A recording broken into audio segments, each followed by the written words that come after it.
Shalom, selamat pagi Bapak Ibu, saudara-saudaraku, keluargaku yang diberkati Tuhan Yesus Kristus. Firman Tuhan pagi ini saya ambil dari kitab Kisah Para Rasul pasal 6 ayatnya yang ke-7. Demikian firman Allah. Firman Allah makin tersebar dan jumlah murid di Yerusalem makin bertambah banyak. Juga sejumlah besar imam menyerahkan diri dan percaya. Bapak Ibu saudara-saudaraku, ini adalah sebuah mujizat multiplikasi. Bagaimana ketika rasul-rasul mereka memberitakan Injil, mereka melihat menyaksikan Yesus mati, bangkit dan naik ke sorga, maka semangat pemberitaan Injil ada di dada dan hati mereka. Dan ketika mereka memberitakan Injil, saudara, apa yang terjadi? Di ayat 7 dikatakan firman Allah makin tersebar. Tidak hanya itu, saudara, jumlah murid, jumlah orang-orang yang percaya kepada Yesus di Yerusalem makin bertambah banyak. Bahkan di pasal-pasal sebelumnya terhitung bilangan 3.000 orang bertobat, 5.000 orang bertobat, bahkan tak terbilang banyaknya. Bapak Ibu, ini kerinduan gereja Tuhan di seluruh dunia. Ini adalah kerinduan gereja kita, JKI Ephata Family Church, di mana firman Allah semakin tersebar di kampung Cina dan sekitarnya. Bahkan banyak orang datang kepada Tuhan.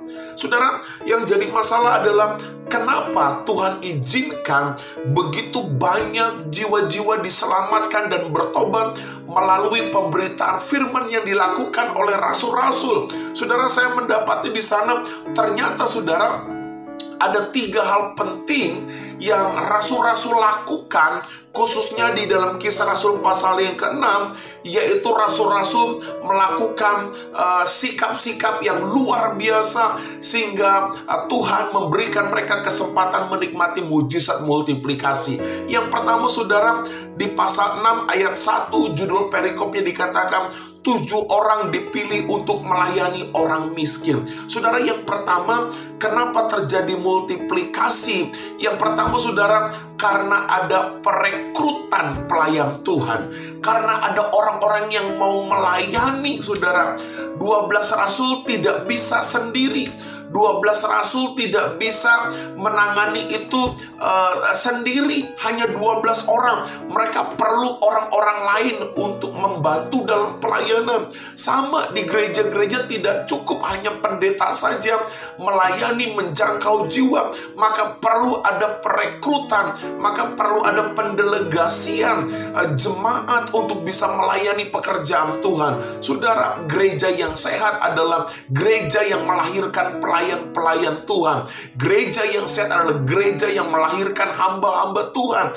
Ini, saudara, kenapa terjadi multiplikasi, kenapa Injil semakin tersebar dan jumlah murid orang-orang percaya semakin bertumbuh, karena ada pendelegasian, karena ada perekrutan orang-orang percaya untuk melakukan pelayanan. Yang kedua, saudara, dikatakan dalam ayatnya yang ke-3 dan yang ke-4 dikatakan, saudara, karena itu, saudara-saudara, pilihlah 7 orang dari antaramu yang terkenal baik.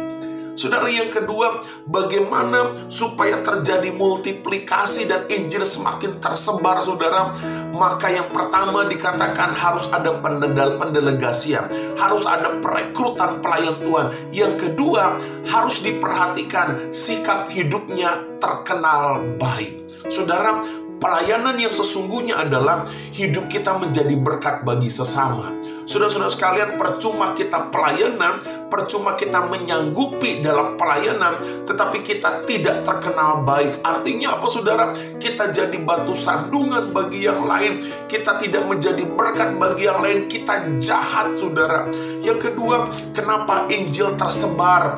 Bahkan banyak orang-orang percaya datang kepada Yesus selain ada pelayan Tuhan yang direkrut. Yang kedua, pelayan Tuhan itu harus terkenal baik. Hidupnya jadi contoh, hidupnya jadi teladan. Dia tidak jahat terhadap sesama. Lalu yang ketiga, di ayat yang ketiga, pilihlah 7 orang dari antaramu yang terkenal baik dan yang penuh roh dan hikmat. Yang ketiga, saudara, yang terakhir, kenapa Injil tersebar dan jumlah murid semakin banyak? Yang ketiga, saudara, karena murid-murid, karena pelayan-pelayan Tuhan, mereka mengalami kepenuhan Roh Kudus. Saudara-saudara sekalian, tidak akan pernah terjadi multiplikasi, tidak akan pernah terjadi pemberitaan firman yang dahsyat, tidak akan pernah terjadi penuaian jiwa-jiwa yang banyak tanpa ada karya Roh Kudus di dalamnya, tanpa ada Roh Kudus di dalam diri kita sebagai pemberita Injil. Karena itu, saudara, selama beberapa hari kita menikmati pencurahan Roh Kudus, mari kerjakan bagianmu. Terus minta Roh Kudus memenuhi hati kita, hidup kita, pikiran kita. Biarkan seluruh hidup kita dikendalikan Roh Kudus, maka Roh Kudus yang akan memakai kita dalam sebuah pelayanan. Ada amin, saudara? Ini firman Tuhan yang saya mau bagikan, simpel saja. Gereja kita rindu Injil tersebar dan semakin banyak jumlah murid.